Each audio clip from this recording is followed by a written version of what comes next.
Welcome to another jam-packed show of Inside EKU Sports, and we start with EKU women's basketball off to a 2-0 start. Matt Toon is an assistant coach, and the young ladies have really played well. A home win over Northern Kentucky and then beating Memphis in Memphis last weekend. Yep, it's been exciting. The kids have been playing real hard, and it's really inspiring to see the work that they've put in since the summertime in the spring when we got here, and see them have success here early in the season. They really deserve it. I mean, we've been trying to instill confidence in them as a group. And to see them go out there, and play as well as they have in these first two games has been, really fun. I mean, just keep in mind that last year this team was 2-27, new coaching staff, a mixture of returning players and some transfers and some freshmen. And do you feel like you're really playing as a team right out of the gate? We are, and everybody's important. And you'll see it in the box scores. We don't have somebody scoring 30 points a game for us. Every player on this team's important. Big or small role, they're bringing something to the table. Our bench has been amazing. First game, I think we had 33 bench points, with 20 in the last game. And, everybody's been ready when their number's called to step up and help us win.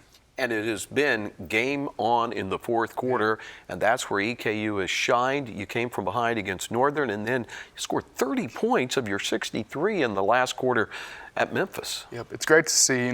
Battling through adversity during the game, getting down and being able to fight back is a telling sign that we got a team that's ready to compete. So going forward, having been in those situations early in the season, I think it's going to, prove to be a strength of ours. As we play Butler and Miami of Ohio is coming up, that are tournament-tested teams that have had success in the past. But getting these early victories is something that our kids can hang their head high on, and we're ready to go. You were with Sam on the U of L staff, right, which we all know what Coach Walls has done over there. So she brings you back, and a good opportunity for you from Binghamton to come back here. And sure, it has to be fun to kind of be back in Kentucky. It is. It's fun. It's like family. When I first got here, I was telling everybody it's just like being, back at home. I'm from Indiana, so this is very close. But, I've always remained in the Louisville family with the coaches I've worked for. But, spending time with Sam and being able to see her grow as a head coach, and, the system-wise, what we're doing with basketball, a lot of that stems from Jeff's teachings, things that we learned that we saw him have success with, and it's just fun to utilize that with the kids we have here. We had her on TV, a young lady, a transfer out of Louisville, Ilea Green, and she's kind of your potential double-double sure, machine. She can get the rebounds. It's good to have somebody inside. Yeah, like that. We were joking. She's kind of a quiet assassin. When you're watching the game, you don't, she's not going to get it all at one time, but by the end of the game, she's going to have, some points and rebounds up there, 10 and 10, close to it. Anissa Jordan's been another one as a freshman, being able to come in and provide a spark for us. I think she's averaging 7 and 7. In the Northern Kentucky game, she wasn't playing too much at the beginning, but when her number was called, she gave us the spark we needed to get up on them. Is this all, this non-conference, is it all building towards getting your team ready for the OVC, though? Is that the game plan? It is this year for sure. I mean, every game is tough for us. This non-conference schedule is no joke. Next week, we play two teams who won 23 games last year. It doesn't get easier after that. Our kids know that. It's something we discussed during the summer. And like you said, our goal is to be able to compete with Belmont right now, and the tops of the OVC. And I think these early competitions against these teams are going to have us ready for that.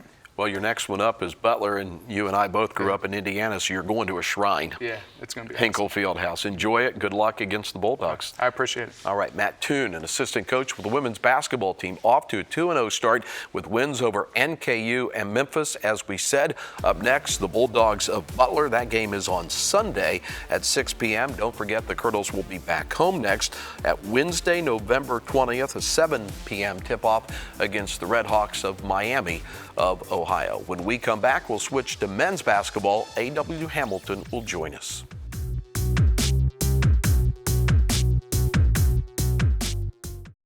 Every day is a concept that few people can commit to.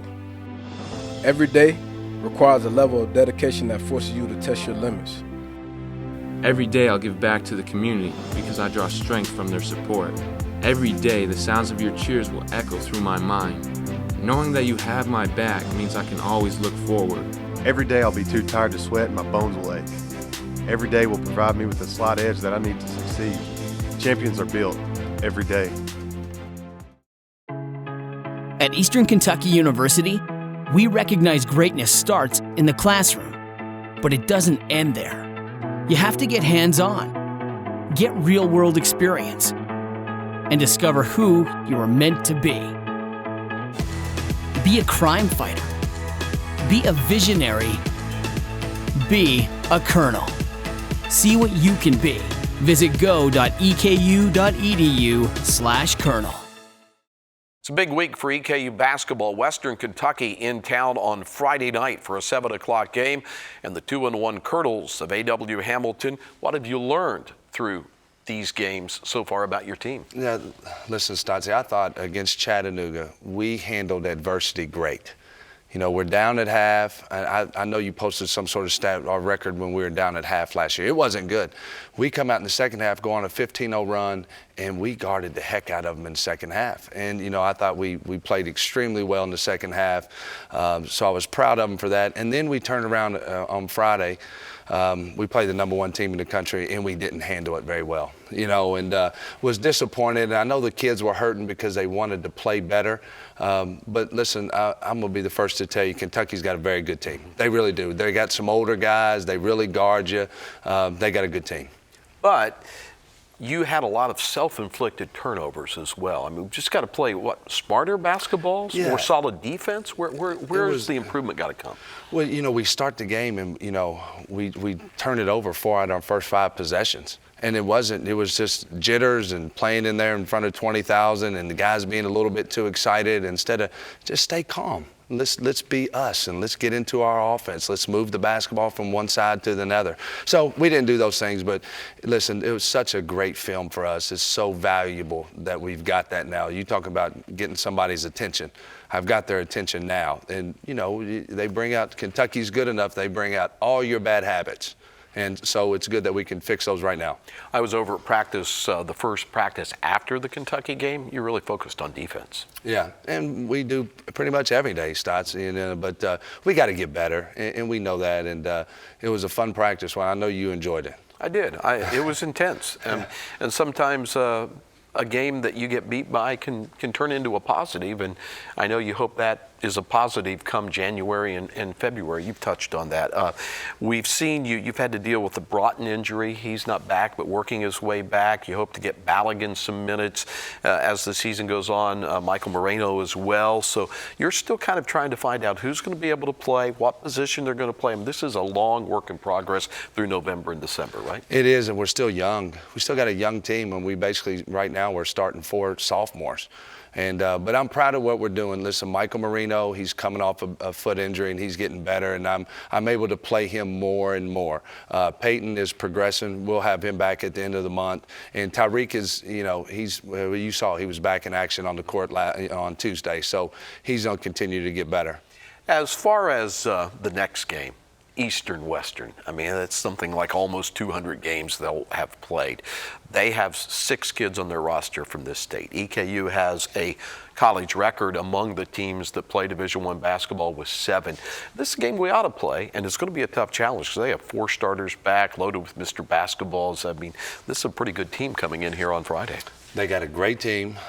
Charles Bassey's probably a lottery pick. Cameron Justice is tremendous. They got a really good point guard. They got depth. They got a great team. And listen, my aunt was the all-time leading scorer at Western Kentucky. Have I ever told you that? No. What was her name? Beth Lane. All right. She's coming in town for the game, and I'm making her stay at a hotel. Really? Yeah, she can't stay at my house. We're Eastern Kentucky. You some way you're connected about somebody from every university in this Isn't state. that crazy, Stotts? I mean, your wife graduated from another school. Yeah, don't say that school. I won't. All I right. won't at all. You having fun? I Year 2? am. Does it feel different this year? I love our guys, Stotts. We play hard. They were shocked at Rupp Arena, but I was proud of them. Our season opener, we have 3,000 fans in McBrayer. It's a loud crowd. They got excited. They were cheering when we went on our 15-0 run, and the guys were excited. Darius Hicks plays his first college game in I don't know how long, a long time. 2 years. Yeah. 2 years, and he gets 18 and 12. So Trey King had some great moments. We're having fun. Okay, we'll see you out at the Coliseum Friday. Thanks, Stotts. That is A.W. Hamilton, the Colonels, and Western Kentucky on Friday night at 7 o'clock. We have the coverage at 100.7 FM. We'll have it streamed live at EKUsports.com, the TuneIn app as well, and you can catch the action on television on ESPN+. When we come back, we'll talk about soccer in honor for a freshman from Somerset. Next, here on Inside EKU Sports.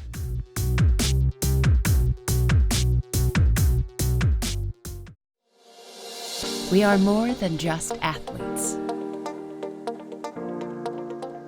We inspire scholars. We inspire leaders. We inspire champions. We inspire family. This is the Ohio Valley Conference. Welcome back to the show. The soccer season is over, but the honors are coming in, and we have one of 3 Colonels who won an All-Ohio Valley Conference honor from this season just concluded, and it's Audrey Anderson, who is a freshman from Somerset on the all-newcomer team. Quite an honor. Freshman year in the books. How was it? It was really good. It was really hard getting adjusted to all the schoolwork and just a new team, but I really loved it this season. New coach, you played club with the Lexington FC, you played high school at Somerset as a Briar jumper. How is college different than high school, and is it similar to club or is it different than club as well? I would say high school is just a whole different speed of play, and it's really similar to club because a lot of the club teams we were playing are all Division I athletes as well, but the physicality and just knowing soccer, like the mental part of it, is a lot different than club. Your head coach in his first year, Matt Kozanuk, talked about playing a different system, getting used to it, kind of playing out of the back in soccer terminology. Do you feel like even though maybe the results weren't there, that the progress was made, that you understand where you're going as a team next year? Yeah, for sure. At the beginning, everybody was kind of confused. It was a different formation, but I feel like we all got used to it, and we hung in to almost every single game we played. So I feel like next year we're going to be ready to prove ourselves. You led the team in shots on goal with 16. You had 3 goals. And I think that was the thing, is getting those shots on frame. Yeah. Did you feel like it will carry over, that it'll be better next year? For sure. That's one thing I'm really going to work on, because looking back on stats, I just didn't think it was enough. So I feel like next year we're going to get a lot more goals, and it's just going to click for more people. The defense is pretty rugged in college, isn't it? I mean, was the physicality the thing that you had to deal with the most that you weren't used to? Or? Yeah, the formation, I never played a center forward before, so it was getting used to those defenders being like right on my back and being able to turn and shoot it. So why did you decide to become a colonel, and how's it been in year 1? Well, the first thing was that it was just really close to home. Right. My family's like really important to me, so I like that they were able to come to all my games that were home. And I've really loved it so far. My teammates in school have just been awesome. You know, because you're from Somerset and your last name's Anderson, I had to ask you if you were related to a former Colonel great on the baseball diamond, Josh Anderson. No, but there is a connection, right? Yeah, him and my dad played on the same baseball team. That's in neat. High school. So, as far as off the pitch, you are a pre-physical therapy major. So, what do you want to do with that degree? I really want to be a physical therapist. Whenever I was a sophomore in high school, I broke my leg, and I had to go through physical therapy, and it just really interested me, and I just want to help others too. The thing with soccer is it's a pretty physical game. Somebody may not understand it, but you also have to be in such great cardiovascular shape as well. Is that a balance between being able to handle the nicks and bumps and be good enough to run all over the field? Yeah, now we're doing lifting, so now we're getting stronger, but at the same time, we're gonna have to run and stay in that shape, because preseason was all running, and we try to stay away from weights a lot of the time. So. Did you do other sports, cross country, track, anything like that? I did track in high school. Yeah. Yeah. Well, any idea how far you run in a game if you play almost 90 minutes? Do they ever track that? They don't track it, but I'd say it's a lot. I'm always so tired after the games. It feels like we run for miles. So. Sounds good. Anything else we need to know about an all-OVC newcomer player from EKU? I don't think so. How about your teammates, Katie Schaefer, great defender, first team, and then also Sarah Owusu, second team, a sophomore, and they're back, so you got a core unit back. Yeah, I'm excited. They're both really great girls on and off the field, so. Okay, it's great to meet you, Audrey. Good luck you too. next year in your sophomore year. Thank you. Audrey Anderson, all newcomer team from the Ohio Valley Conference. And that does it for soccer. We'll turn our attention to a sport that plays in the spring, but a big academic honor for Nick Howie of the baseball team up next year on Inside EKU Sports.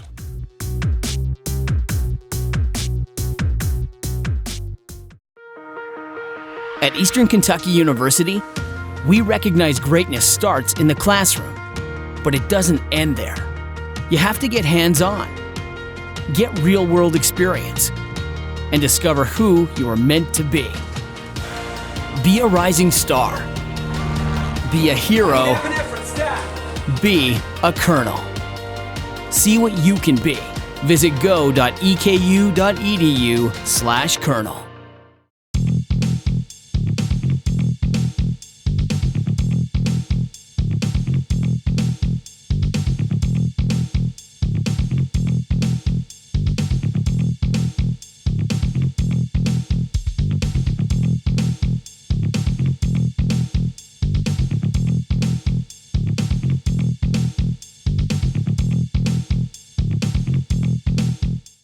Welcome back to the show. Consider this, there are more than 3,000 athletes across the Ohio Valley Conference, and the OVC gives out just 6 Scholar Athlete Awards. That says you are the best at academics and athletics combined. And one of the awards for this season goes to Nick Howie, a senior on the baseball team. Nick, that's quite an award. You're a great baseball player, all conference. You have a 4.0 throughout your entire career. What did you think when you were told, hey, you were one of 6? Yeah, I mean, that was just a huge honor for me. I knew about a month ago that I was nominated as the EKU male representative, because each school gives like a male and female. So that alone in itself was a huge accomplishment for me, just knowing that like EKU picked me out of all the males that they could have chosen. So I was very honored just to receive that. And then when I found out last week that I was the Overseas Scholar Athlete of the Year out of the whole conference, that was like, I was very, very honored and humbled to have received that award. You can play up to 55 games in the regular season in baseball. You're a finance major. I don't know how you balance baseball and academics, and you told me your last semester at EKU coming up in the spring may be your toughest. Yeah, so baseball's tough because, I mean, football is like one game a week. Baseball, we're playing every weekend, Friday, Saturday, Sunday. And then every other weekend, that's usually an away series, plus a couple midweeks. So baseball's one of the hardest sports in that there's so many games during the season. So classes during season is very hard in the spring semester sometimes to just get with your professors, and you have to really have them work with you and know that you're going to miss some classes during that semester, and just about how you can still stay on top of all your work. In addition to a 4.0 in the classroom throughout his career, last year he hit .474 on-base percentage, .353 at the plate. You were all-conference first team. You've played some fall baseball. You're allowed to play a couple of games with other Division I teams. How did fall go for you? Yeah, so it went really well. I think every year my goal is I just want to see myself like constant progress, right? I never want to, like last year, yeah, I had a good season, but I don't want to be like that constantly. Like I want to consistently get better every year. So the fall is a big time for me to really get in the weight room, do some extra hitting on my own, on off days or whatever, and just continue to get better and better. And I think this fall was good for the whole team. Those games you mentioned that we played University of Louisville there, and then Wright State came here to play us. And it was just a good way for us to kind of judge where we are right now, because usually we're just used to playing inter-squads against each other, and it's kind of hard to see then, but to get some actual competition against other Division I teams, it was good for us to kind of know where we were and how we could kind of improve. You played summer ball again in Maine, and now this will be your last collegiate year. You'll test the water, see what potentially can happen in the pros, right? I mean, before you say, okay, I got a finance degree, I'm going to do something other than baseball? Right, yeah. So definitely this year, hopefully to have a really good year for my last senior year, and then just kind of see how the MLB draft works out. Obviously, I can't control that. So, I mean, obviously it's a goal to get drafted. I'm not really expecting anything. I just kind of just working hard, and if it happens, then great. I'll do that for as long as I can, and then eventually use my finance degree for good use. All right, Academic All-America last year, get the OVC Scholar Athlete Award, won a 6th throughout the league. Congratulations. You are, as I think I told you last year, epitome of what a true student athlete ought to be. Congratulations. Thank you very much. Nick Howey, Academic All-America and the OVC Scholar Athlete Award. Don't forget, it is a busy week on campus. Volleyball on Wednesday against Morehead State. The basketball team takes on Western Kentucky Friday night at the Coliseum. Football team kicks off at 1 o'clock on Saturday against Tennessee Tech. Always like and follow all of our social media pages. That's the best way to keep up with Colonel Athletics. And as always, until next week, go Big E.